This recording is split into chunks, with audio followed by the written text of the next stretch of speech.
इस क्लास का हमारा टॉपिक है नर्व सिस्टम।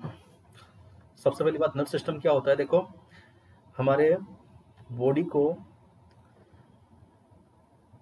एक्सटर्नल और इंटरनल एनवायरनमेंट के जो स्टिमुलाई है उसको ब्रेन तक पहुंचाता है, और ब्रेन से जो है रेस्पॉन्स को वापस जो है आपके ऑर्गन तक पहुंचाता है। नर्व सिस्टम का काम क्या होता है। देखो, एक्सटर्नल स्टिमुलाई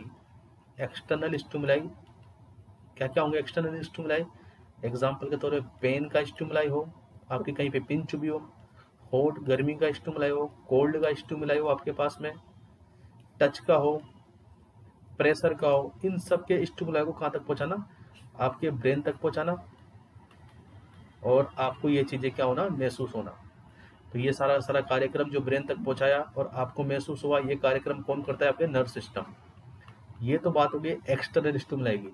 और इंटरनल स्टिमुलाई को कैसे पहुंचाता है। जैसे कि इंटरनल स्टिमुलाई का मतलब है, इंटरनल स्टिमुलाई का आपके मतलब है जैसे बीपी कम हो गया, बीपी कम होना या बीपी बढ़ जाना, या रेस्पिरेटरी रेट कम हो जाना या रेस्पिरेटरी रेट बढ़ जाना, एनीथिंग, कोई भी बहुत सारी चीजें, जैसे एसिड का सिक्रेशन बढ़ जाना या कम हो जाना, इन सब के मैसेज को, बीपी कम हो गई तो मैसेज कहाँ पहुंचाया जाएगा, ब्रेन को पहुंचाया जाएगा। कहाँ पे पहुंचाया जाएगा, ब्रेन को पहुंचाया जाएगा।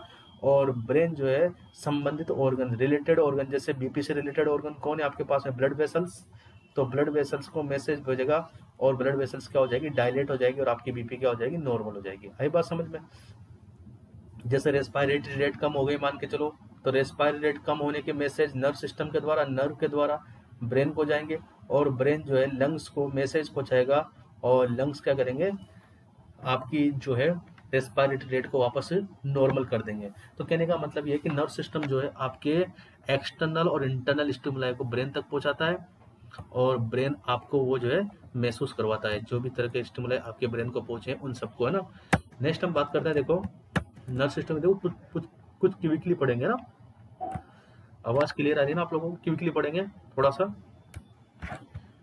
टाइम कम है अपने पास में और बहुत सारी चीजें हम लोगों को पढ़नी है अभी। देखो, नर्व सिस्टम की बात कर रहे थे हम लोग। नर्व सिस्टम के अंदर ध्यान रखना, नर्व सिस्टम जो है हमारी पूरी बॉडी को कंट्रोल करता है, होल बॉडी को कंट्रोल करता है, होल बॉडी कंट्रोल होता है इसके पास में। और नर्व सिस्टम और एंडोक्राइन दोनों मिलके एक सिस्टम बनाते हैं जिसका नाम है इंटीग्रेटेड सिस्टम। इंटीग्रेटेड सिस्टम, आई बात समझ में। थोड़ा ध्यान से पढ़ेंगे और क्विकली पढ़ेंगे। अब देखो, नर्व सिस्टम जो है एंडोक्राइन सिस्टम पे कंट्रोल रखता है, लेकिन एंडोक्राइन सिस्टम नर्व सिस्टम पे कंट्रोल नहीं रखता है। नर्व सिस्टम सेल्फ कंट्रोलेड होता है, सेल्फ कंट्रोल होता है नर्व सिस्टम का, खुद के द्वारा ही कंट्रोल होता है ना। जो नर्व सिस्टम होता है, एनएस लिख रहा हूँ, नर्व सिस्टम जो है सबसे स्मॉलेस्ट सिस्टम है हमारी बॉडी का, सबसे छोटा system, smallest system of the body. Exam के अंदर पूछ लिया जाए, smallest system of the body is nerve system. पूरे जितनी भी बॉडी है उसका 3% of total body weight, total body weight का 3% आपके पास में नर्व सिस्टम के पार्ट्स होते हैं, नर्व्स होती है आपके पास में। टोटल बॉडी वेट की 3% कितनी होती है आपके पास में, टोटल बॉडी वेट की 3%। आई बात समझ में। उसके बाद नेक्स्ट बात करें हम लोग कि नर्व सिस्टम को देखो, जो है मेनली दो पार्ट में डिवाइड किया गया है। नर्व सिस्टम को दो पार्ट में डिवाइड किया गया है। एक तो आपके पास सेंट्रल नर्व सिस्टम जो कि सेंट्रल पार्ट में है, सेंट्रल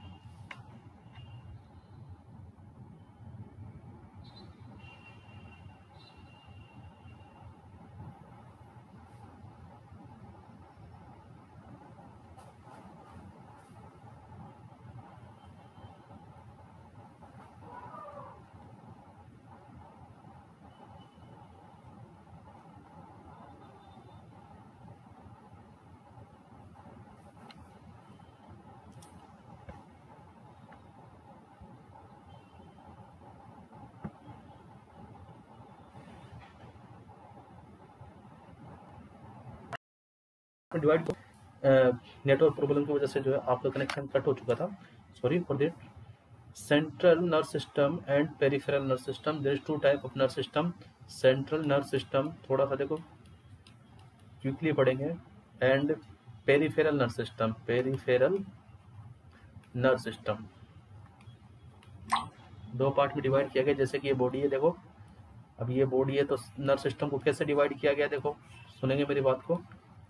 बॉडी आपके पास में, और बॉडी की जो सेंट्रल पार्ट है और वहाँ पे जितनी भी नर्व पाई जाती है उसको सेंट्रल नर्व सिस्टम में लिया गया। जैसे कि यहाँ तक ये वाला पार्ट, ये सेंट्रल पार्ट है, और यहाँ पर जो भी नर्व पाई जा रही है उन नर्व को किस में लिया गया, सेंट्रल में। और बाकी बचा हुआ जितना भी है उसको किस में लिया गया, आपके पेरिफेरल के अंदर। जो बचा हुआ पार्ट है, जितना भी बचा, हाथ पैर लंग्स थोरेक्स वगैरह बैक साइड, उस सबको किस में लिया गया, आपके पेरिफेरल नर्व सिस्टम में। तो ये आपके पास में CNS और ये आपके पास है PNS, central nerve system and peripheral nerve system. जो पेरिफेरल नर्व सिस्टम है, जो दूर का नर्व सिस्टम, उसको दो पार्ट में डिवाइड किया गया। आपके दो पार्ट में डिवाइड किया गया। कौन कौन सा, देखो PNS divided into two part. First is autonomic nerve system, autonomic nerve system, and second is somatic nerve system, somatic nerve system. Autonomic nerve system के अंदर दो आते हैं। देखो ऑटोनॉमिक जो कि अब ऑटोमेटिक काम करते हैं, वो नर्व सिस्टम जो ऑटोमेटिक काम करता है उसको किसी भी स्टिमुलस की जरूरत नहीं है, without any stimulus they working.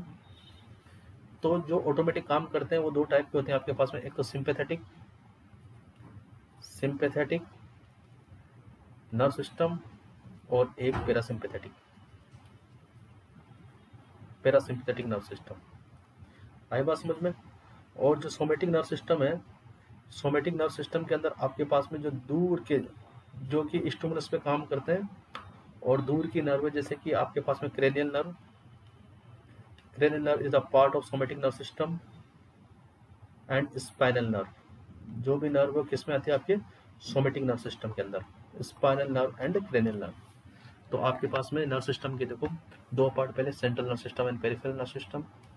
Central nerve system के अंदर सेंटर का पार्ट आता है। सेंटर का पार्ट कौन कौन सा आपके पास में, देखो एक बार फिर देखेंगे।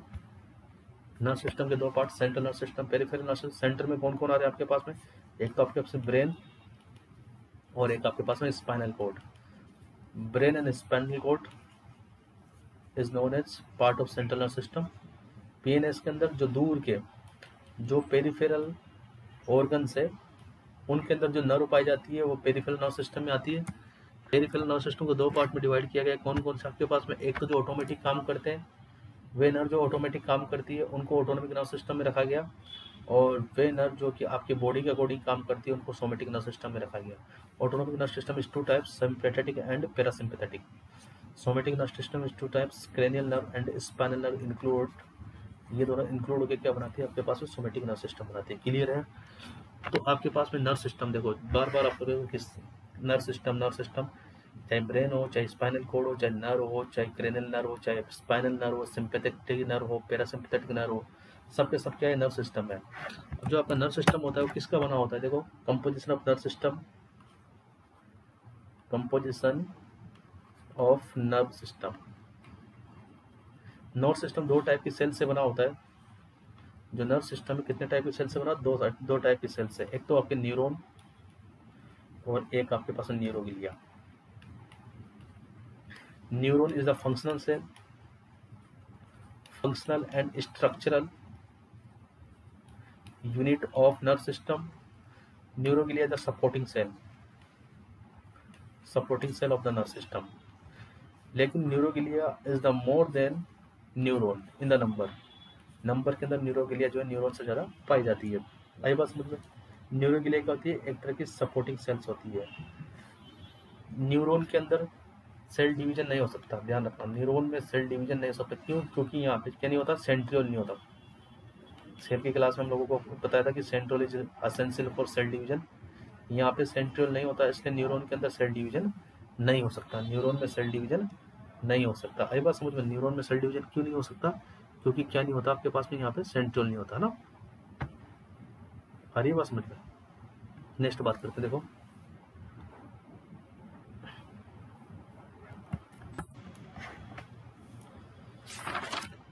बात करता हूँ न्यूरॉन की। देखो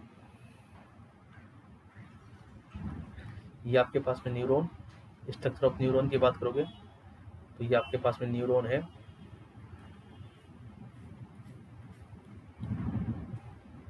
और there are 3 part of the neuron. Mainly 3 part होते हैं। जो सबसे ऊपर का उसको डेंड्राइट्स, और ये जो बीच वाला है इस पार्ट को हम बोलते हैं cell body, and this is axon, और ये टर्मिनल एक्सोन। ये तो मेन पार्ट हो गए। अब एक चीज देखेंगे, देखो यहाँ पे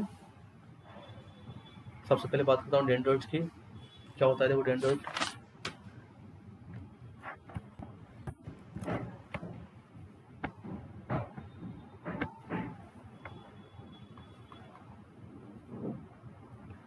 डेंड्राइट्स ये ब्रांच्ड पार्ट होते हैं, branch part of cell body.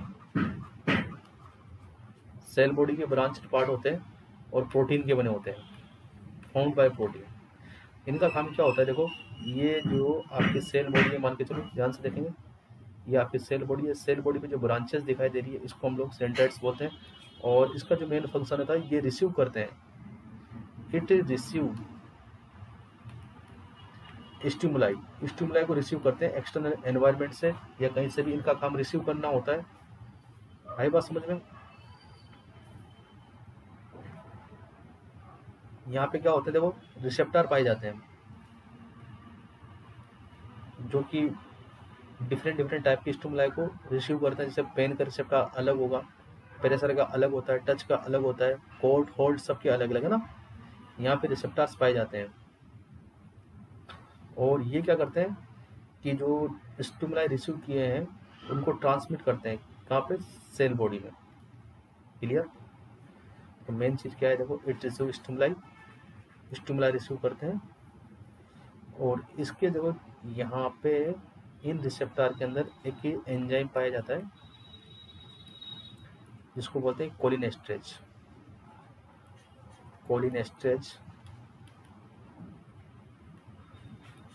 और ये कोलिनेस्ट्रेज एंजाइम का काम क्या होता है, एसिटिल कोलिन का मेटाबॉलिज्म करना।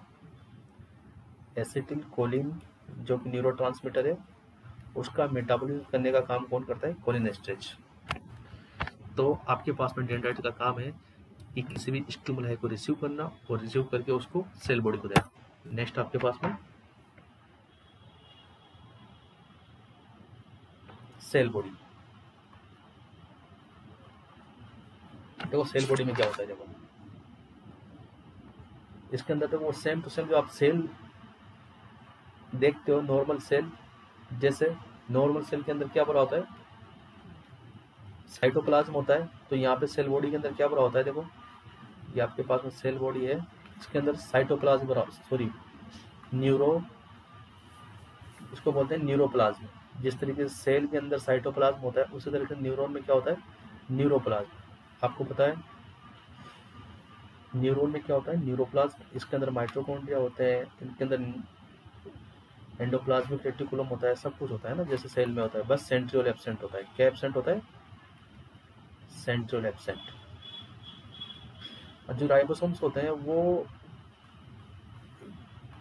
बिखरे हुए राइबोसोम्स होते हैं। इसमें न्यूरोप्लाज्म में बिखरे हुए राइबोसोम्स होते हैं, उन्हें हम बोलते हैं निसल ग्रेन्यूल्स। न्यूरोप्लाज्म में जो राइबोसोम्स पाए जाते हैं उनको क्या बोलते हैं, निसल ग्रेन्यूल्स। क्लियर है? तो दो बातें देखो इंपॉर्टेंट है यहाँ पे कि निसल ग्रेन्यूल्स किसका काम करते हैं, राइबोसोम्स का काम करते हैं। कि न्यूरोप्लाज्म में पाए जाने वाले राइबोसोम्स को क्या बोलते हैं, निसल ग्रेन्यूल्स। नेक्स्ट आपके पास में एक्सोन।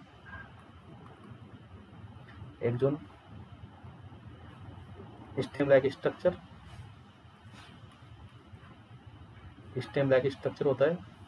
अब एक देखो वन बाय वन, एक्सोन कहाँ से स्टार्ट होता है, आपकी सेल बॉडी से, और जहां से सेल बॉडी एक्सोन से जुड़ी होती है ये वाला पार्ट, उसको बोलते हैं एक्सोन हाइलोब। एक्सोन हाइलोब, ये बात ध्यान रखेंगे। जहां से सेल बॉडी या एक्सोन सेल बॉडी से जुड़ा होता है उसको बोलते हैं एक्सोन हाइलोब। और एक्सोन के अंदर जो फूड भरा होता है उसको बोलते हैं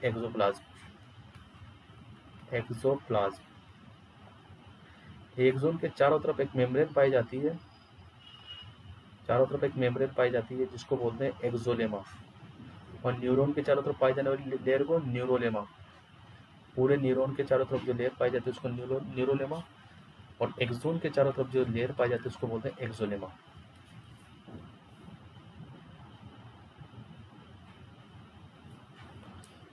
एक्सोन के चारों तरफ जो लेयर पाई जाती है उसको क्या बोलते हैं? एक्सोलेमा। अब देखो,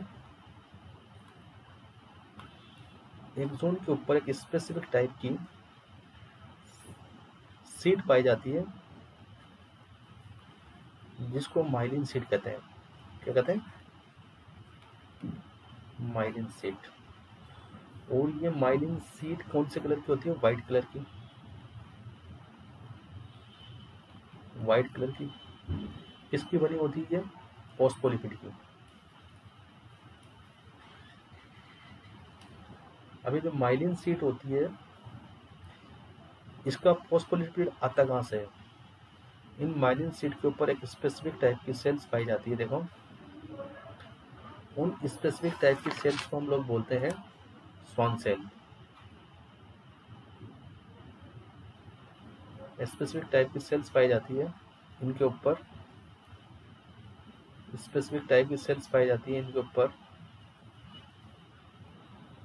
माइलिन सीट के ऊपर।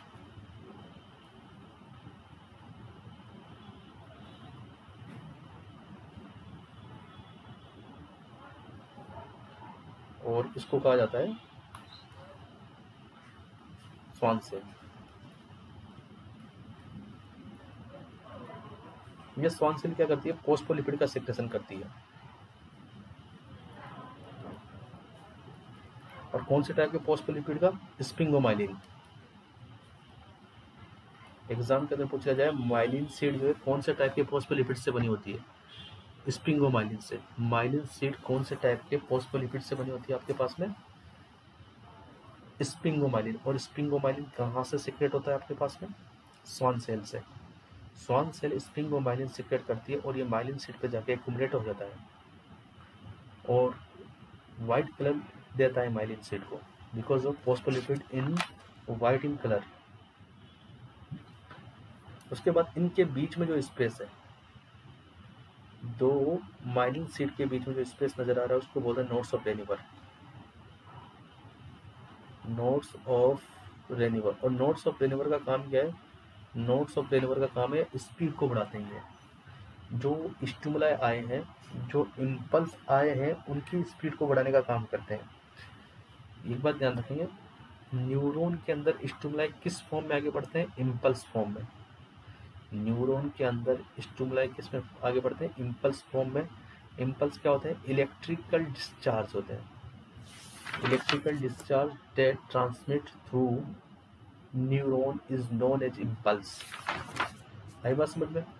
तो ये तो आपके पास में क्या था? न्यूरॉन। और बहुत सारे न्यूरॉन मिलकर क्या बनाते हैं? नर्व बनाते हैं। क्या बनाते हैं? नर्व। बहुत सारे न्यूरॉन मिलके, जैसे ये एक न्यूरॉन,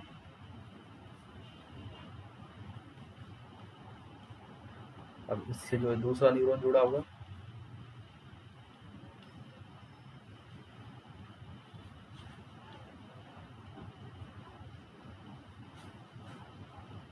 तो बहुत सारे न्यूरॉन जुड़ के क्या बनते हैं? नर्व। और नर्व क्या एक तरह का टिश्यू है। एग्जाम में पूछा जाए नर्व किस टाइप का टिश्यू है? Connective tissue. पढ़ाया हुआ है आप लोगों को।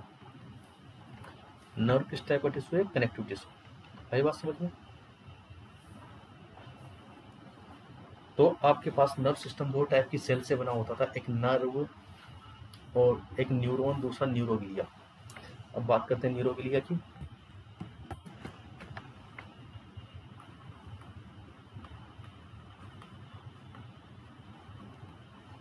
न्यूरोग्लिया जो कि सपोर्टिंग सेल होती है, सपोर्टिव सेल जो कि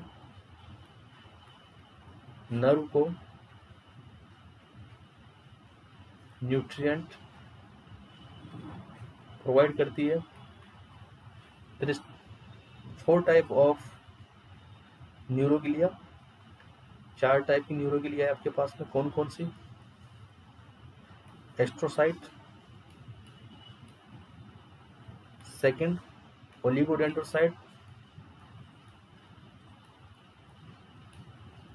और थर्ड आपके पास में माइक्रोगिलियल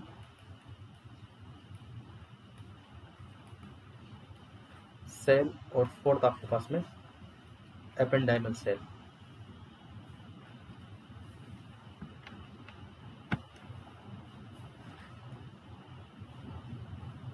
एपेंडाइमल सेल।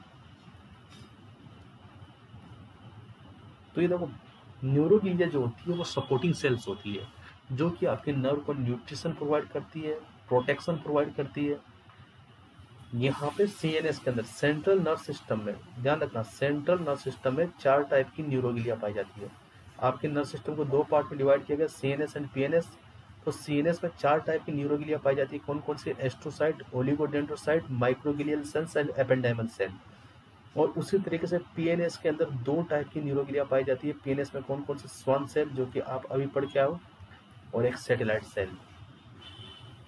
2 टाइप की न्यूरोग्लियल सेल्स होती है पीएनएस के अंदर, पेरिफेरल नर्व सिस्टम में। वन बाय वन एक के बारे में पढ़ते हैं, जो इंपॉर्टेंट चीजें इनके बारे में। सबसे पहले बात करता हूँ एस्ट्रोसाइट की। एस्ट्रोसाइट लार्ज अमाउंट में पाई जाने वाली न्यूरोग्लिया, लार्ज अमाउंट में, सबसे ज्यादा अमाउंट में कौन सी न्यूरोग्लिया पाई जाती है आपके पास में? सबसे ज्यादा अमाउंट में आपके पाई जाने वाली न्यूरोग्लिया एस्ट्रोसाइट। और इसका जो स्ट्रक्चर होता है स्टार सेल, स्टार सेप्ट होती है ना। इसका काम क्या होता है? देखो ये it formed B B B B B B का मतलब होता है blood brain barrier, blood brain barrier. Exam के अंदर बहुत बार पूछा गया है कि ब्लड ब्रेन बैरियर जो है किसके द्वारा बनाया जाता है? तो आपका आंसर होगा एस्ट्रोसाइट के द्वारा। किसके द्वारा बनाया जाता है? एस्ट्रोसाइट के द्वारा। ब्लड ब्रेन बैरियर किसके द्वारा बनाया जाता है? एस्ट्रोसाइट के द्वारा। आई बात समझ में?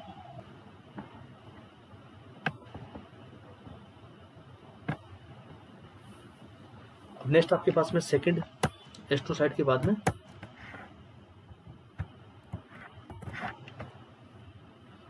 Oligodendrocyte. Second oligodendrocyte. It is responsible for myelation of the neuron. Myelination, जो माइलिन सीड बनाते हैं, तो पेरिफेरल नर्व सिस्टम में तो माइलिन सीड बनाने का काम स्वान सेल करती है, जैसा कि आपने पढ़ा है पहले। जबकि सेंट्रल नर्व सिस्टम में जो माइलिन सीड बनाती है, जो माइलिनेशन करती है, वो कौन करती है? Oligodendrocyte cells. तो माइलिनेशन, माइलिनेशन का मतलब है माइलिन सीड बनाना। Myelination of central nerve system, जो सेंट्रल नर्व सिस्टम में जो न्यूरॉन्स पाई जाती है, उनका माइलिनेशन कौन करता है? ओलिगोडेंड्रोसाइट। ये क्या निकालता है? स्पिंगोमाइलिन निकालता है, स्पिंगोमाइलिन। और स्पिंगोमाइलिन एक तरह का है फॉस्फोलिपिड है, जो कि किसके ऊपर जाके जमता है? नर्व के ऊपर। तो सेंट्रल नर्व सिस्टम में माइलिनेशन का काम कौन करता है? ओलिगोडेंड्रोसाइट। थर्ड आपके पास में माइक्रोगिलियल। ये एक तरह की फेगोसाइटोसिस सेल है, फेगोसाइटोसिस सेल है, और ये प्रिवेंट करती है, प्रिवेंशन फ्रॉम इन्फेक्शन। तो न्यूरॉन को इन्फेक्शन से बचाती है। आई बात समझ में? उसको एपिडाइमल सेल, एपेंडाइमल सेल,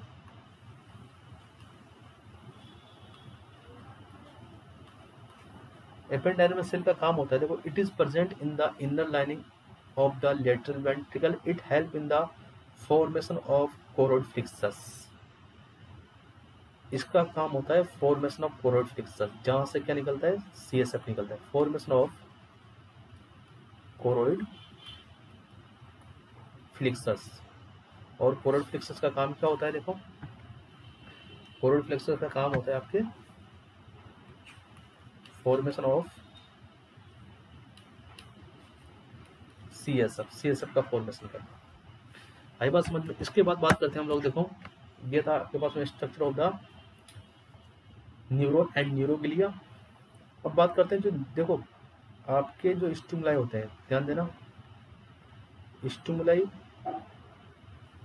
एक नर्व से, जैसे रिसेप्टर है, रिसेप्टर से नर्व तक किस फॉर्म में जाएंगे, स्टिमुलाई फॉर्म में, और नर्व के अंदर किस फॉर्म में जाएंगे आगे, इम्पल्स फॉर्म में, और एक नर्व से दूसरी नर्व में कैसे जाएंगे, देखो एक नर्व से दूसरी नर्व में जाएंगे केमिकल फॉर्म में, केमिकल फॉर्म में, और इस केमिकल फॉर्म में इन इम्पल्स को कन्वर्ट करने का जो कार्यक्रम है, जो कार्य कौन करता है, न्यूरोट्रांसमीटर, न्यूरोट्रांसमीटर, न्यूरोट्रांसमीटर। ये क्या होते हैं, केमिकल मीडिएटर होते हैं,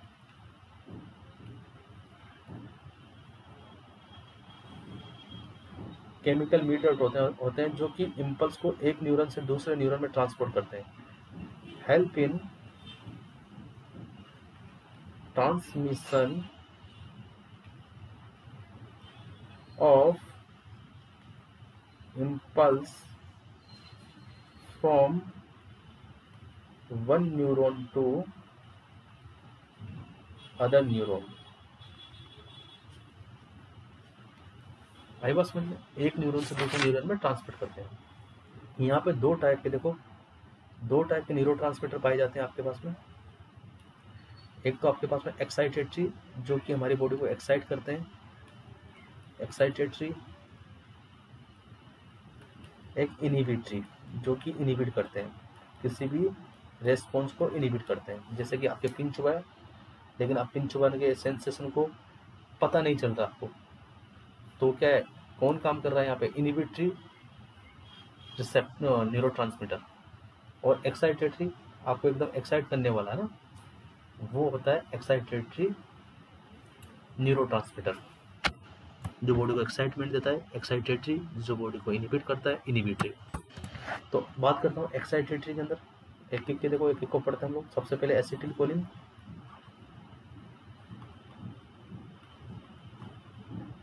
एसिटिलकोलिन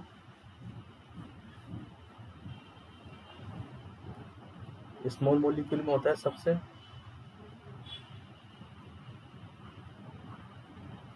और सबसे ज्यादा इंपॉर्टेंट, मोस्ट इंपॉर्टेंट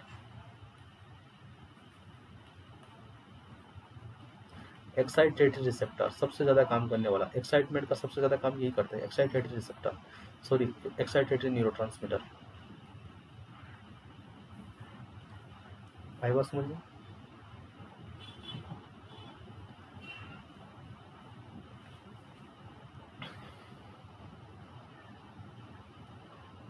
इसका काम क्या है, देखो फंक्शन, मसल्स कॉन्ट्रैक्शन कराता है, और अगर मान के चलो इसकी डेफिशिएंसी हो जाए, एसिटिलकोलिन की डेफिशिएंसी कौन सी डिजीज दिखाई देती है, एल्जाइमर में। एल्जाइमर डिजीज के अंदर कौन सा न्यूरोट्रांसमीटर कम होता है आपके पास में, एसिटिलकोलिन ही। आई बात समझ में, और अगर एक्सेस हो गया, ज्यादा हो गया, तो मसल से स्पाज्म होने लगेंगे। क्लियर। उसके बाद में सेकंड आपके पास में जो न्यूरोट्रांसमीटर है वो है डोपामाइन, डोपामाइन। भाई बात समझ में, ये एक तरह का इनहिबिटरी रिसेप्टर है।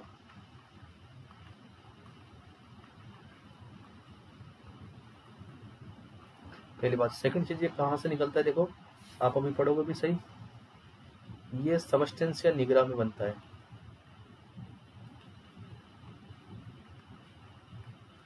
फॉर्मेशन कहाँ पर होता है डोपामाइन का, सबस्टेंशिया निग्रा के अंदर।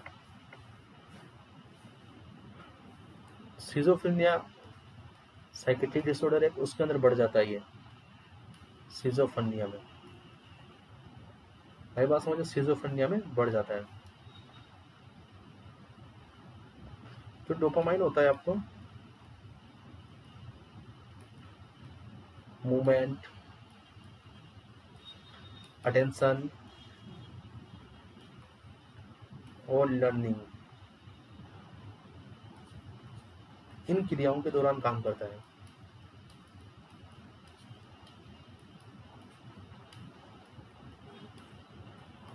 आई बात समझ में, इसकी डेफिशिएंसी से, अगर इसकी कमी हो जाए डोपामाइन की डेफिशिएंसी हो जाए तो उसको हम बोलते हैं पार्किंसन डिजीज।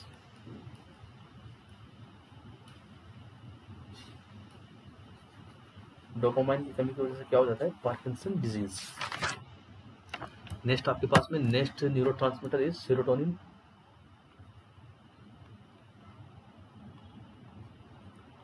सेरोटोनिन सेरोटोनिन का जो है केमिकल नेम होता है 5-HT, पूछ सकते हैं। 5-हाइड्रोक्सी ट्रिप्टामाइन,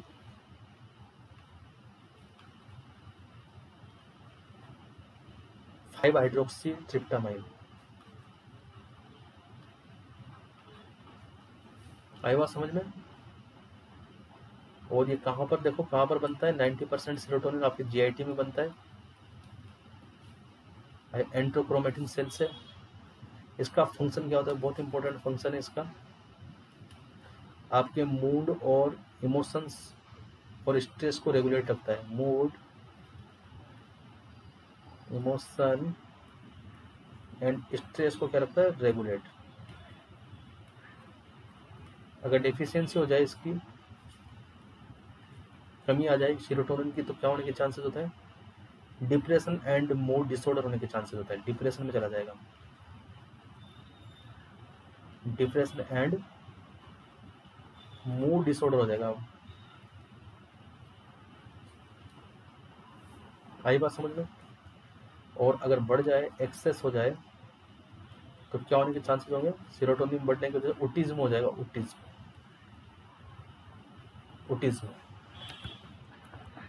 उसके बाद नेक्स्ट आपके पास में GABA. Next neurotransmitter is GABA. Full form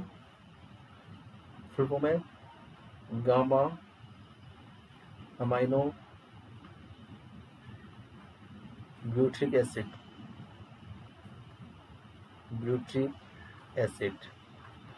gamma amino butyric acid. और ये मोस्ट इंपोर्टेंट इनहिबिटरी रिसेप्टर है। जिस तरीके से मोस्ट इंपोर्टेंट एक्साइटेटरी रिसेप्टर कौन है? एसिटिलकोलिन। इसी तरीके से मोस्ट इंपोर्टेंट इनहिबिटरी रिसेप्टर है ये।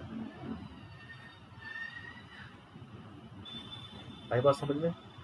और ये क्या काम करता है? देखो, ये केवल CNS में पाया जाता है, ध्यान रखना। Found only in CNS, only CNS के अंदर होता है। अगर इसकी कमी हो जाए तो एंजाइटी होने के चांसेस होता है। ये बहुत इंपॉर्टेंट बात है। एंजाइटी के अंदर कौन आपके कम हो जाता है? गाबा कम होने की वजह से क्या रहती है? एंजाइटी रहती है। उसका दिमाग के अंदर अलग अलग तरीके की सोच उड़ती रहती है, क्योंकि ये मोस्ट इंपॉर्टेंट इनहिबिटरी रिसेप्टर है। सोच को इनहिबिट करके रखता है, सेंसेशन को इनहिबिट करके रखता है। और अगर बढ़ जाए ये, तो दिन भर सोया रहेगा, स्लीप और ईटिंग डिसऑर्डर हो जाएंगे उसको। Sleep and eating disorder. एक बात और बता दें यहाँ पे, देखो, जो एंटी एंजाइटी ड्रग्स आती है, एंटी एंजाइटी ड्रग्स में क्या होता है? देखो, डायज़ेपाम वगैरह, लोराज़ेपाम, डायज़ेपाम वगैरह एंटी एंजाइटी ड्रग्स का काम होता है इंक्रीज गाबा। गाबा को इंक्रीज कर देती है, जिसकी वजह से एंजाइटी क्या हो जाती है? कम। गाबा को इंक्रीज कर देती है, जिसकी वजह से एंजाइटी क्या हो जाती है? कम हो जाती है। आई बात समझ? क्लियर है? इसके बाद बात करते हैं हम लोग। तो ये आपके पास में हो गया न्यूरोट्रांसमीटर, और न्यूरॉन हो गया, न्यूरोगिलिया हो गई, न्यूरोट्रांसमीटर हो गया। अब बात करते हैं नर्व सिस्टम की, क्योंकि न्यूरॉन मिलके क्या बनाएगा? नर्व सिस्टम बनाएगा। अब बात करते हैं ब्रेन के बारे में। देखो, तो सेंट्रल नर्व सिस्टम की बात कर रहे हैं। देखो, नर्व सिस्टम को दो पार्ट में डिवाइड किया गया, central nerve system and peripheral nerve system. Central nerve system को दो पार्ट में डिवाइड किया गया, दो पार्ट मिलकर सेंट्रल नर्व सिस्टम बनाते हैं, ब्रेन एंड स्पाइनल कॉर्ड। सबसे पहले बात करता हूँ ब्रेन की। ब्रेन, ये आपका ब्रेन है, मान के चलिए ये आपका ब्रेन है। और ब्रेन जो होता है आपके स्कल के अंदर होता है। किसके अंदर? Situated in school, situated in school के अंदर सिचुएटेड होता है। किसके अंदर सिचुएटेड होता है? इसके लोकेटेड इन, या सिचुएटेड इन स्कल। नॉर्मली जब वेट की बात करें, वेट की अगर ब्रेन के वेट की बात करें हम लोग, तो 1300 ग्राम का मेल के अंदर, और 1300 gram in female and 1500 gram in male. कहने का मतलब ये 2% of total body weight, 2% of total body weight. Total body weight का 2% जो है वेट आपके ब्रेन का होता है। टोटल बॉडी वेट का 2% वेट आपके ब्रेन का होता है। अब बात करते हैं कवरिंग ऑफ द ब्रेन की। कवरिंग ऑफ ब्रेन कैसे याद करेंगे? डाप, DAP, डाप। डी से सबसे बाहर की जो कवरिंग होती है वो कहलाती है dura mater. Dura mater, outer covering, outer covering is dura mater. उसके बाद मिडिल, ए से एरेक्नोइड मैटर,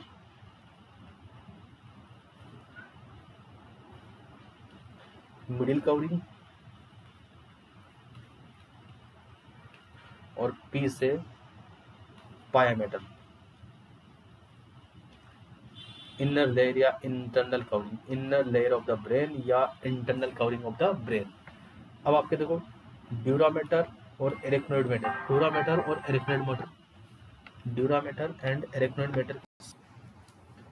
ये देखो ड्यूरामेटर और एरेक्नोइड बीच के बीच में जो स्पेस पाया जाएगा उसको बोलेंगे सबड्यूरल स्पेस,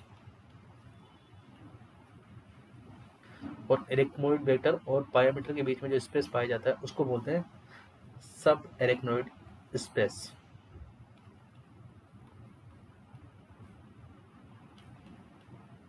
नई बात समझ में? सब एरेक्नोइड स्पेस, सब ड्यूरल स्पेस एंड सब एरेक्नोइड स्पेस। ये बात कवरिंग ऑफ द ब्रेन आपको समझ में है। DAP, dura mater, arachnoid and pia mater, 3 covering होती है। DAP से याद रखते हैं। ड्यूरामेटर और एरेक्नोइड मैटर के बीच में जो स्पेस पाया जाता है सब ड्यूरल स्पेस, और एरेक्नोइड मैटर एंड पायामेटर के बीच में जो स्पेस पाया जाता है सब एरेक्नोइड स्पेस उसे कहते हैं। सब मतलब नीचे, एरेक्नोइड के नीचे वाला सब एरेक्नोइड, और आपके जो है ड्यूरामीटर के नीचे वाला सब ड्यूरल, ड्यूरामीटर के नीचे वाला सब ड्यूरल, और एरेक्नोइड मीटर के नीचे वाला सब arachnoid.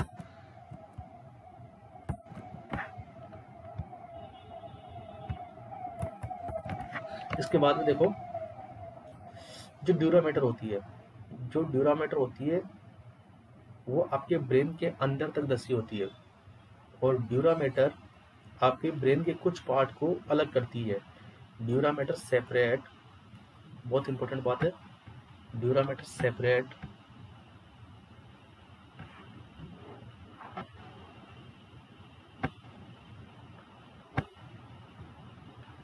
Dura mater separate the parts of the brain. Brain के पार्ट्स को क्या करती है? एक दूसरे से सेपरेट करती है। Separate the parts of the brain, separate the parts of brain, brain के पार्ट्स को एक दूसरे से अलग करती है। जैसे कि एग्जाम्पल के तौर पर, सबसे पहले जब आप सेरेब्रम को पढ़ेंगे तो सेरेब्रम क्या होता है? 2 हेमिस्फीयर से मिलकर बना होता है। 2 हेमिस्फीयर का मतलब 2 आधे गोलों से मिलकर बना होता है, और इन दोनों आधे गोलों को अलग करने का काम ड्यूरामेटर ही करती है। और इन दोनों आधे गोलों को जो अलग करने वाली ड्यूरामेटर है उसको बोलते हैं आपके पास में फ्लेक्स सेरेबेलाई। क्या बोलते हैं? Flex cerebelli. आई बात समझ में?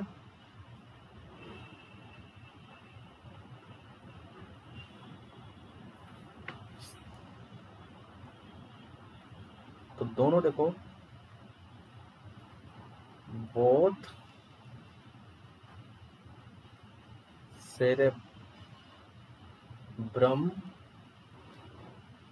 हेमिस्फेयर सेपरेट बाय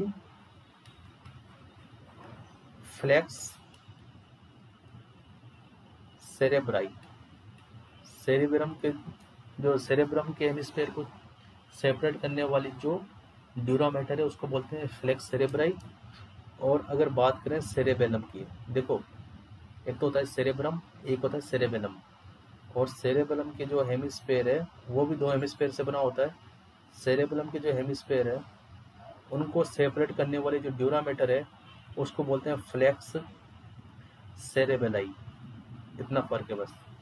एक तो सेरेब्राई है, falx cerebri, separate the both hemisphere of the cerebrum, falx cerebelli, separate the both hemisphere of the cerebellum, cerebrum and cerebellum. Cerebellum वाली को फ्लेक्स सेरेबेलाई और सेरेब्रम वाली को फ्लेक्स सेरेब्राई।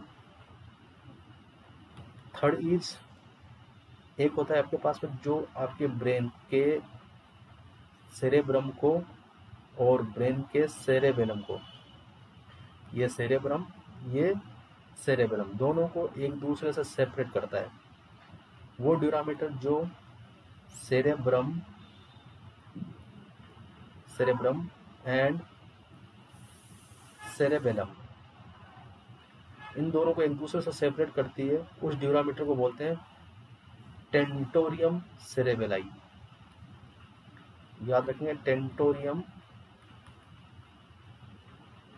सेरेबेलाई। तो यहाँ पे ड्यूरामीटर के देखो, जो ब्रेन के अंदर दस्ती होती है 3 टाइप की। एक तो फ्लेक्स सेरेब्राई जो कि सेरेब्रम के दोनों हेमिस्फीयर को एक दूसरे से अलग अलग करती है। एक है फ्लेक्स सेरेबेलाई जो कि सेरेबेलम के दोनों हेमिस्फीयर को, सेरेब्रम एंड सेरेबेलम, ये बात ध्यान रखेंगे, कन्फ्यूज नहीं होंगे। सेरेबेलम के दोनों हेमिस्फीयर को एक दूसरे से सेपरेट करने वाली जो ड्यूरामीटर है उसको फ्लेक्स सेरेबेलाई कहते हैं। और वो हेमिस्फीयर जो सेरेब्रम को सेरेबेलम से सेपरेट करती है उसको बोलते हैं टेंटोरियम सेरेबेलाई। क्लियर? उसके बाद बात करते हैं हम लोग, देखो ब्रेन चल रहा है। अब देखो पार्ट्स ऑफ द ब्रेन।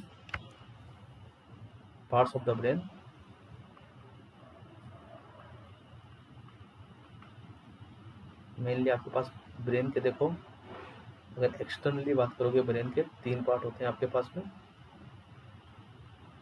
एक तो सेरेब्रम, एक सेरेबेलम और एक ब्रेन स्टेम।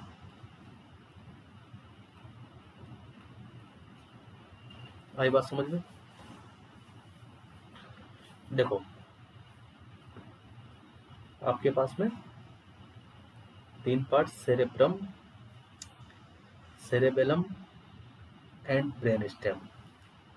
ब्रेन स्टेम के आपके पास में देखो मेनली 3 पार्ट होते हैं। ब्रेन स्टेम में 3 चीजें पढ़ते हैं हम लोग, याद रखेंगे आप लोग। जब आप ब्रेन स्टेम पढ़ोगे तो उसमें आप 3 चीजें पढ़ेंगे। कौन कौन से? देखो यहाँ पे आपके पास है मिड ब्रेन, 3 पार्ट होते हैं, 3 पार्ट होंगे आपके ब्रेन स्टेम के। मिड ब्रेन, बीच में आपके पास में पोन्स और लास्ट आपके पास में मेडुला, जिसको आप मेडुला ओब्लोंगाटा भी कहते हैं। 3 part, mid brain, pons and medulla. सबसे पहले बात करता हूं मैं सेरेब्रम की। आई बात समझ में? Cerebrum, largest part of the brain is cerebrum. तो सबसे पहले बात करते हैं सेरेब्रम की। क्या होता है सेरेब्रम? देखो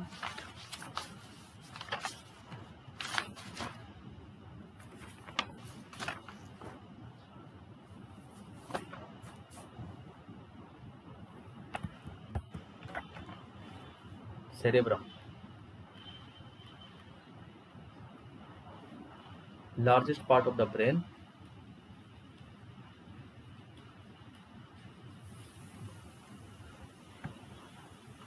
largest part of the brain is cerebrum। First बात। सेकंड चीज क्या होती है? देखो it is the centre of intelligence, reading, speak, writing. आई बात समझ में? Memory. It is the centre of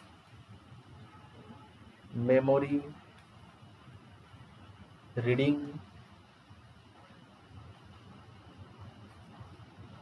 writing, learning, speech, इन सब का सेंटर होता है ये।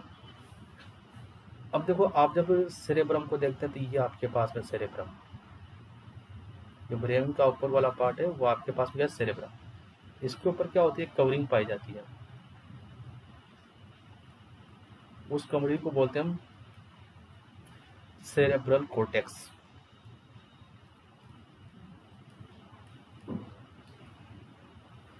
जो कि किसके बनी होती है, ग्रे कलर की, और आउटर ग्रे कलर की जो कवरिंग होती है उसको बोलते हैं हम सेरेब्रल कोर्टेक्स। आई बात समझ में।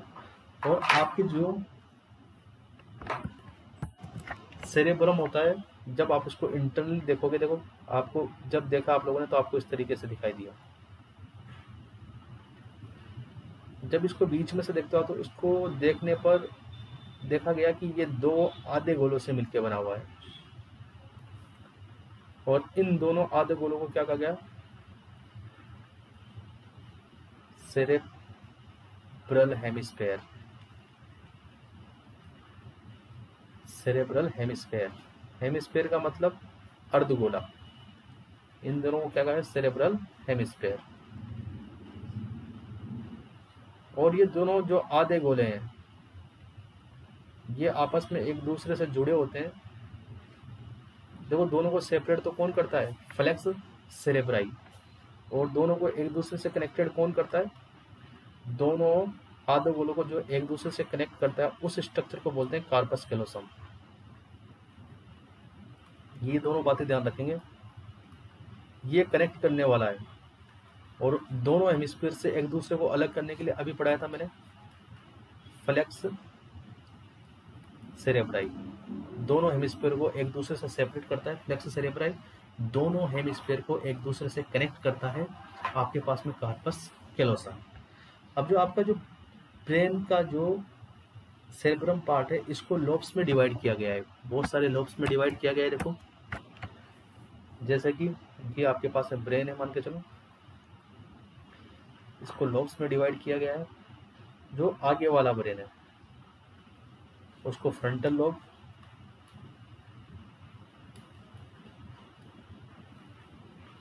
बोन्स के हिसाब से, जो आपके स्कल की बोन होती है ना, जैसे फ्रंटल बोन के नीचे का जो ब्रेन है वो फ्रंटल लोब, और पेराइटल बोन के नीचे का जो ब्रेन है वो आपके पास में पेराइटल लोब,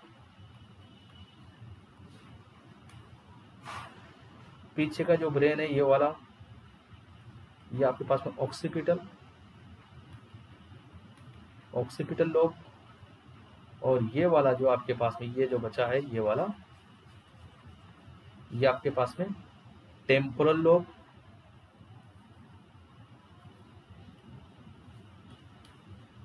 आई बात समझ में। तो अलग अलग लोब के अंदर डिवाइड किया गया है। अब वन बाय वन हम एक एक लोब के बारे में पढ़ेंगे। देखो, जैसे बात करते हैं फ्रंटल लोब की। अब देखो, फ्रंटल लोब किस किस काम के लिए होता है, थिंकिंग, सोचने के लिए कौन रेस्पॉन्सिबल, आपका फ्रंटल लोब। प्लानिंग, प्लानिंग कहाँ पर बनती है, फ्रंटल लोब में। प्रॉब्लम सॉल्विंग, एग्जाम के अंदर पूछा जाए कि ब्रेन का कौन सा पार्ट प्रॉब्लम सॉल्विंग पार्ट होता है, फ्रंटल लोब। इमोशंस के लिए, इमोशंस को कंट्रोल करने वाला, फ्रंटल लोब। आई बात समझ में। इसी तरीके से आपके पास में बात करते हैं आगे फ्रंटल का, तो पेराइटल लोब की। लार्जेस्ट लोब होता है फ्रंटल, ध्यान रख लेना, parietal lobe of brain. Parietal lobe क्या क्या काम आता है, देखो, पेराइटल लोब के अंदर बहुत इंपॉर्टेंट चीज है टच सेंटर होता है पेराइटल लोब में, टेस्ट सेंटर पेराइटल लोब में, नंबरिंग वगैरह के लिए, किसी के नंबर वगैरह आपको याद है, गिनती याद है, वो सब किसमें रहती है, आपके पेराइटल लोब के अंदर। उसके बाद नेक्स्ट आपके पास में है टेम्पोरल लोब।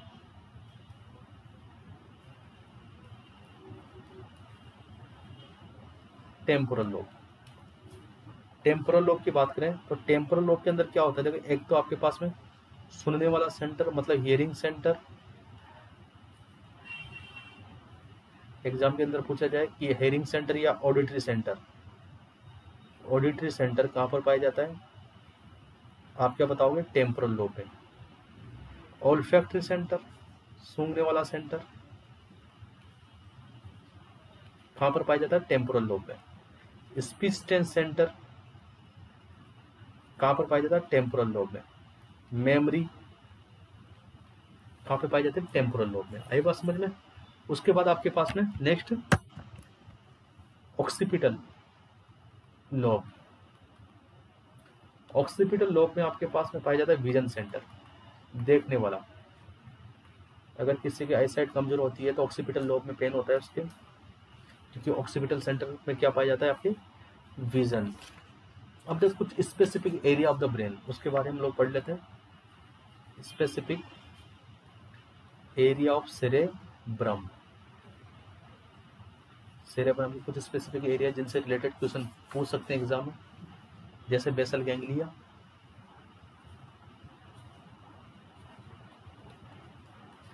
बेसल गैंग्लिया देखो कहां पर पाया जाता है, deep with in the each cerebral hemisphere, जो दोनों आधे गोले हैं उनके डीप में पाया जाएगा। आई पास समझ में। और इसके अंदर क्या होता है, देखो अलग अलग तरीके के जो है पेडिकल्स पाए जाते हैं, उससे हमें कोई लेना देना नहीं। यहाँ पे मेन बात करते हैं फंक्शन ऑफ बेसल गैंग्लिया की, बस इतना सा याद रखेंगे आप लोग। Relay station of the motor neuron, जितनी भी मोटर न्यूरॉन, जैसे हाथ को हिलाना है तो इम्पल्स कहाँ से, आपने सोचा हाथ को हिलाना है तो हिलवाएगा कौन, आपके हाथ को, बेसल गैंग्लिया। आई बात समझ में। जितने भी मूवमेंट को करना हो, शुरुआत करनी हो या रोकना हो, वो सब का सब कंट्रोल कहाँ पे होता है, बेसल गैंग्लिया के अंदर। तो relay station of motor neuron, सारी के सारी मोटर न्यूरॉन यहीं से निकलती है। ये रिले स्टेशन है, मोटर इम्पल्स को रिलीज करता है, ये relay station of motor neuron. Relay station of motor neuron is known as basal ganglia. Exam के अंदर बहुत बार पूछा गया है कि मोटर न्यूरॉन का रिले स्टेशन किसे कहा गया है, तो आप बताओगे बेसल गैंग्लिया, पहली बात। दूसरी बात, यही रेस्पॉन्सिबल होता है किसके लिए, initiate and termination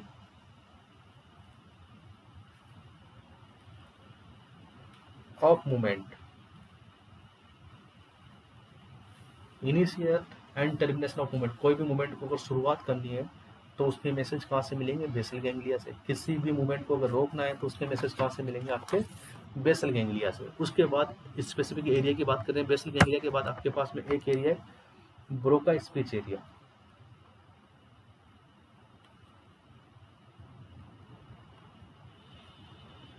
Broca speech area ये फ्रंटल लोब में होता है आपके पास में,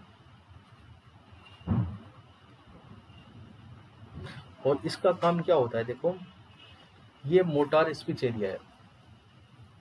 आप जो भी चीज बोलना चाहोगे तो आपके लेरिंग्स के जो वोकल बॉक्स है, जहाँ से आवाज प्रोड्यूस होती है, तो उनको मैसेज कौन देगा, ब्रोका एरिया देगा।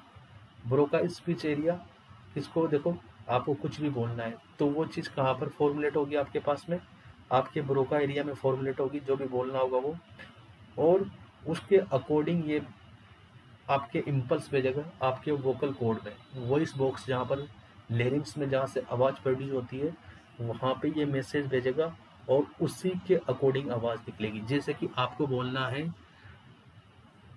मेडिकल, तो आपके ब्रोका स्पीच एरिया में क्या बनेगा, मेडिकल का वर्ड बनेगा, और मेडिकल के वर्ड के अकॉर्डिंग आपके लेरिंग्स को ये मैसेज भेजेगा। जो वोकल बॉक्स है वो क्या निकालेंगे, आवाज़ ओनली मेडिकल की निकालेंगे। आई बात समझ में। अगर ये एरिया खराब हो जाए तो बोलना कुछ चाहेगा और बोलेगा कुछ और। आई बात समझ में। तो ये मोटार स्पीच एरिया है, जो भी आपको बोलना होता है कौन बुलवाता है, ये ब्रोका एरिया ही आपके बुलवाता है। उसके बाद में आपके पास में दूसरा है वर्निक एरिया।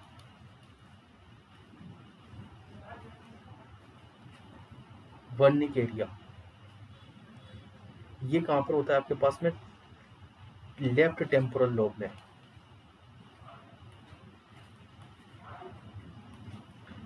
और इसका काम क्या होता है? ये सेंसरी स्पीच एरिया है।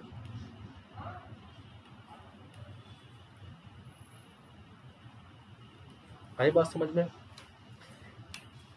जो भी आप बोल रहे हो उसको रिकॉग्नाइज करता ही है। जो भी आप बोल रहे हो उसको क्या करता है? रिकॉग्नाइज, उसका मीन्स निकालता है। क्लियर?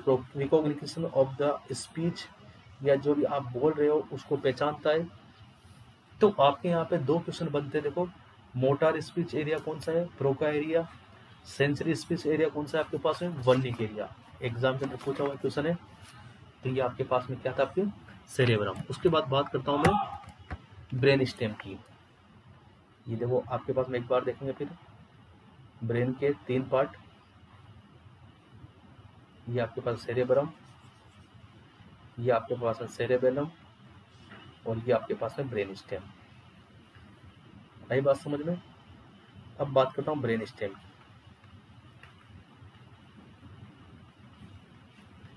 सबसे पहला पार्ट ब्रेन स्टेम का मिड ब्रेन। सेकंड पार्ट आपके पास में कौन सा? पोन्स। एंड थर्ड पार्ट आपके पास में कौन सा? मेडुला। सबसे पहले बात करते हैं मिड ब्रेन की। देखो मिड ब्रेन क्या होता है आपके पास में? इसका जो दूसरा नाम है, मिड ब्रेन की बात कर रहा हूं मैं। इसका दूसरा नाम मेजेनसेफेलोन भी कहते हैं इसको। मेजेनसेफेलोन। मिजेन का एनसेफेलोन का मतलब होता है ब्रेन, और मिजे का मतलब मिड है ना। मेजेनसेफेलोन। आई बात समझ में? क्लियर? 2.5 सेंटीमीटर का होता है मिड ब्रेन आपके पास में। अगर बात करें इसके फंक्शन की, देखो मिड ब्रेन के, तो यहाँ से जो है तीसरी और चौथी नर्व निकलती है, और यहीं पे एक सबस्टेंस या निगरा पाया जाता है मिड ब्रेन के अंदर, जो कि आपके डोपामाइन का सिक्रेशन करता है। ये पढ़ा दिया है मैंने। आई बात समझ में?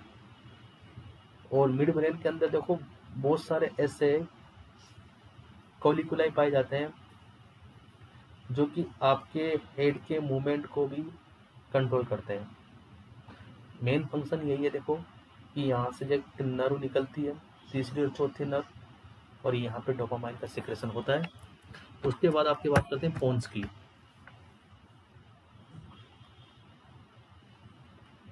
पोन्स, देखो पोन्स जो है आपके पास है मिड ब्रेन और मेडुला ऑब्लोंगेटा के बीच में होता है ना। Superior to the medulla and inferior to the mid brain. और किसके सामने होता है? देखो आप जब देखोगे, आप इसको जब देखेंगे आप लोग, ये आपके पास सेरेब्रम, और यहाँ पे आपके सेरेबेलम। सेरेबेलम के जो सामने वाला पार्ट है वो पोन्स ही है, ध्यान रखना। तो आपके पास में अगर बात करें पोन्स कहाँ पर होता है? सुपीरियर, ऊपर। किसके ऊपर? मेडुला के। जो मेडुला ऑब्लोंगेटा है उसके ऊपर। इनफीरियर किसके नीचे? मिड ब्रेन के नीचे। और सामने anterior to the cerebellum. Cerebellum के सामने होता है सेरेबेलम। एक होता है सेरेब्रम और एक होता है सेरेबेलम। अब इसका काम क्या होता है? देखो यहाँ पे 2 पार्ट पाए जाते हैं पोन्स में। जो इम्पोर्टेंट पार्ट है वही बताएंगे। एक तो होता है आपके पास में न्यूमोटैक्सिक सेंटर, एक होता है न्यूमोटैक्सिक पार्ट, एक होता है एपन्यूस्टिक पार्ट। 2 पार्ट है। जो न्यूमोटैक्सिक पार्ट होता है ये क्या काम करता है? देखो rate and pattern of respiration को कंट्रोल करता है। Control rate and pattern of respiration. जबकि एपनिस्टिक पार्ट क्या करता है? एपनिस्टिक पार्ट डेप्थ ऑफ रेस्पिरेशन को कंट्रोल करता है। डेप्थ ऑफ रेस्पिरेशन को क्या करता है? कंट्रोल। क्लियर? उसके बाद बात करते हैं हम लोग मेडुला की। मेडुला, किसके ऊपर होता है? सुपीरियर। किसके ऊपर होता है? स्पाइनल कॉर्ड के ऊपर। इसके बाद स्पाइनल कॉर्ड स्टार्ट हो जाता है। ये देखो आपके पास सेरेब्रम, ये आपके पास है ब्रेन स्टेम, यहाँ पे मिड ब्रेन, ये पोन्स, ये मिड ब्रेन, ये पोन्स, ये मेडुला, है ना। तो ये लास्ट पार्ट होता है आपके ब्रेन का। इसके बाद क्या स्टार्ट हो जाता है? Spinal cord. अप्रोक्सीमेट 3 सेंटीमीटर का होता है। क्लियर। और ये बहुत इंपॉर्टेंट पार्ट है, बहुत इंपॉर्टेंट। क्यों? क्योंकि इसके अंदर कार्डियोवास्कुलर सेंटर, देखो बहुत सारे सेंटर पाए जाते हैं, देखते जाओ। रेस्पिरेटरी सेंटर मेडुला ऑब्लोंगेटा में, आपके पास वोमिटिंग सेंटर मेडुला ऑब्लोंगेटा में। वोमिटिंग सेंटर का नाम क्या है? CTZ। याद रखना, CTZ is the name of vomiting centre, chemo receptor trigger zone, chemo receptor trigger zone. Hiccupping, हिचकी का सेंटर, खांसी का सेंटर, कफिंग सेंटर। तो ये सारे के सारे सेंटर कहाँ पाए जाते हैं? आपके मेडुला के अंदर पाए जाते हैं। इसके अंदर मेडुला के अंदर बहुत इंपॉर्टेंट चीज़ है मेडुला। अगर मेडुला में चोट लग जाए तो आपकी heart rate, respiratory rate, vomiting आना स्टार्ट, हिचकी आना स्टार्ट, आपको कफिंग वगैरह ना। तो ये था आपके पास में ब्रेन स्टेम। उसके बाद बात करते हैं हम लोग नेक्स्ट आपके पास सेरेबेलम, ब्रेन का ये वाला पार्ट। देखो कौन से वाला पार्ट ब्रेन का, इधर देखें, ये आपके पास में सेरेब्रम, ये आपके पास है ब्रेन स्टेम, और यहाँ पर होता है आपके पास में ये वाला part cerebellum. Second largest part of the brain, second number का।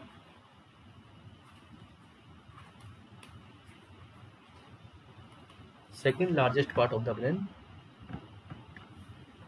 सेकंड नंबर का है। बाहर से देखो, अगर जब बाहर से देखोगे आप इसको, आउटसाइड से,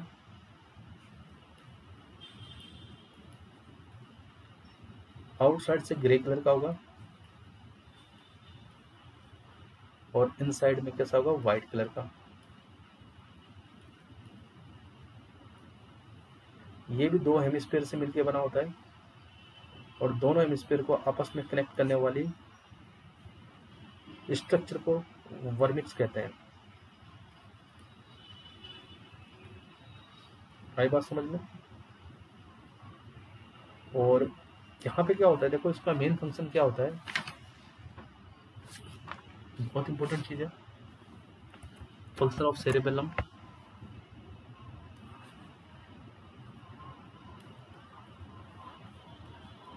फंक्शन क्या होगा? कोऑर्डिनेशन का या बैलेंस। आप सीधा क्यों चल पा रहे हो? सेरेबेलम की वजह से। आपकी अगर हैंड राइटिंग एकदम कोऑर्डिनेट है, किसकी वजह से? सेरेबेलम की वजह से। भाई बात समझ में? आप किसी बॉल को उसी टाइम पे कैच क्यों कर पा रहे हो? कौन कोऑर्डिनेट कर रहा है? आपके सेरेबेलम। आप साइकिल क्यों चला पा रहे हो? सेरेबेलम की वजह से। तो इसका काम होता है कोऑर्डिनेशन एंड बैलेंस का। अगर मान के चलो इसके अंदर कहीं पर चोट लग जाए तो एटेक्सिया होने लगेगा। एटेक्सिया का मतलब होता है आपके पास में, जिसके अंदर देखो डैमेज टू द सेरेबेलम, और जो मसल्स है वो उनका कोऑर्डिनेटर खत्म हो जाता है ना, uncoordinate movement of the muscles.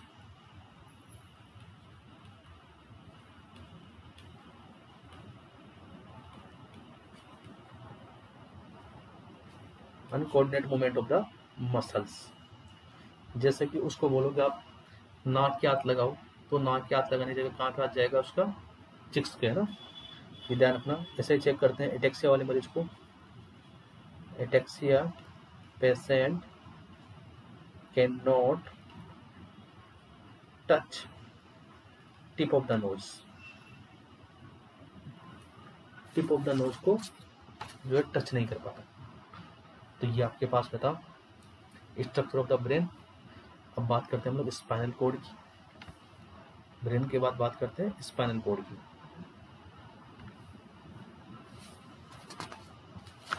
Spinal cord,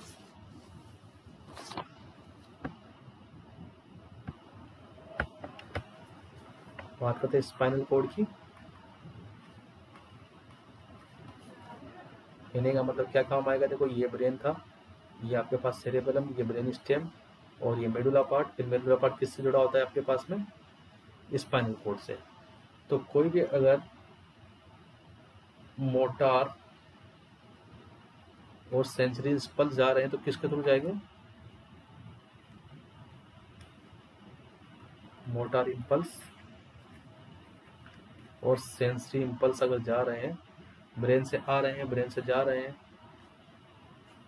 brain को जा रहे हैं तो सेंसरी, ब्रेन से आ रहे हैं तो मोटार, तो किसके थ्रू जाते हैं, स्पाइनल कोड के थ्रू, थ्रू स्पाइनल कोड आते जाते किसके थ्रू है, स्पाइनल कोड के थ्रू। भाई बात समझ में। अगर आप एक्सटर्नल एनाटॉमी की बात करें तो आपके मेडुला ऑब्लोंगेटा से लेकर lumbar vertebra, second lumbar vertebra तक होती है ना, 42 से 45 सेंटीमीटर होती है। भाई बात समझ में। और ये वर्टिब्रल कैनाल में सिचुएटेड होती है, कहाँ पे, वर्टिब्रल कैनाल के अंदर। अगर ब्रेन की तरह स्पाइनल कोड की भी कवरिंग होती है, वही dura mater, arachnoid mater and pia mater. भाई बात समझ में। लेकिन यहाँ पे क्या होता है, देखो ड्यूरामेटर के बाहर भी एक कवरिंग पाई जाती है जो कि वर्टिब्रा कॉलम की होती है, और ड्यूरामेटर और वर्टिब्रा कॉलम के बीच में जो स्पेस पाया जाता है, जो कि उसको बोलते हैं एपिड्यूरल स्पेस, जो किसके लिए काम में लिया जाता है, एनेस्थीसिया के लिए काम में लिया जाता है। आपके किसके लिए, एनेस्थीसिया के लिए। आए बात समझ में।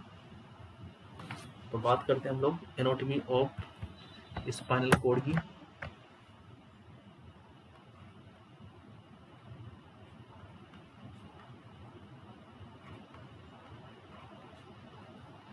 ये आपके पास में स्पाइनल कोड मेडुला ऑब्लोंगेटा से अटैच रहता है, ये स्पाइनल कोड, और आपके पास फोरामन ऑफ मैग्नम के द्वारा ब्रेन में एंटर करता है। आई बात समझ में। ऑक्सीपिटल बोन के अंदर एक, ऑक्सीपिटल बोन में एक फोरामन पाया जाता है। ऑक्सीपिटल बोन है, जैसे मान के चलो ये यहाँ पे एक होल होता है, उसको फोरामन ऑफ मैग्नम बोलते हैं, और इसी के थ्रू जो स्पाइनल कोड है ब्रेन के अंदर एंटर करता है। आई बात समझ में। और किसके अंदर होता है ये स्पाइनल कोड, आपके वर्टिब्रा कॉलम के अंदर। जो वर्टिब्रल स्पेस होता है वर्टिब्रा कॉलम में, उसके अंदर सिचुएटेड होता है ये। कहाँ से लेके कहाँ तक पाया जाता है, आपके पास में मेडुला ऑब्लोंगेटा से लेके L2 तक, सेकंड लंबर वर्टिब्रा तक। अगर इन्फेंट की बात करें हम लोग, L3 से लेके L4 तक फैला होता है। लेंथ की बात करें हम लोग, 42 to 45 सेंटीमीटर होती है। भाई बस समझ में। और ब्रेन की तरह इसकी भी कवरिंग होती है, जैसे ब्रेन की कवरिंग होती है उसी तरीके से इसकी भी कवरिंग होती है चारों तरफ। इसकी भी 3 कवरिंग पाई जाती है, dura mater, arachnoid mater and pia mater. Same to same ऐसे DAP, और वही सेम इनके बीच में ड्यूरामेटर और एरेक्नोइड मैटर के बीच में सब ड्यूरल स्पेस पाया जाता है, और एरेक्नोइड मैटर और पायामेटर के बीच में सब एरेक्नोइड स्पेस पाया जाता है, जैसे कि ब्रेन में पाया जाता है। कोई डिफरेंस नहीं है वैसे। अब एक बात ध्यान रखेंगे, देखो जो आपका स्पाइनल कोड है वो आपके L2 पे खत्म हो जाता है, लेकिन जो कवरिंग है, कवरिंग का दूसरा नाम, ये ध्यान रखना, ब्रेन की कवरिंग और स्पाइनल कोड की कवरिंग का दूसरा नाम है मेनिंजेस। इसको मेनिंजेस भी कहते हैं कवरिंग को, ध्यान रखें मेनिंजेस। जो मेनिंजेस होती है कहाँ तक रहती है आपके पास में, S2 तक।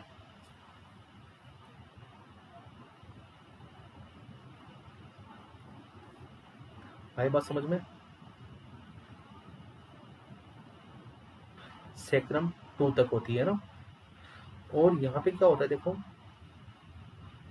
यहाँ पे एक इससे निकलने वाली जो नर्व होती है उनका एक गुच्छा सा पाया जाता है, जो कि घोड़े की पूंछ की तरह दिखाई देता है। और उसको बोलते हैं हम लोग, ध्यान रखेंगे, हॉर्स टेल की तरह cauda equina. Cauda equina group of spinal nerve like as a horse tail, horse के टेल की तरह ना, उसको बोलते हैं क्वाडा इक्विना। एक बात समझ में क्लियर है माइंड के अंदर। और end part of the spinal cord is known as conus medullaris, conus medullaris. तो पहली बात तो ये है कि स्पाइनल कॉर्ड कहाँ से कहाँ तक फैला होता है, आपके मेडुला ऑब्लोंगेटा से लेकर L2 तक, और उसकी जो लेयर्स होती है, मेनिंजेस होती है, वो कहाँ तक फैली होती है, S2 तक। जो घोड़े की पूंछ की तरह का एक ग्रुप ऑफ स्पाइनल कॉर्ड पाया जाता है घोड़े की पूंछ की तरह, उसका नाम क्या है, क्वाडा इक्विना। ये इंपॉर्टेंट चीजें हैं। अब इसके बाद बात करेंगे हम spinal nerve and cranial nerve.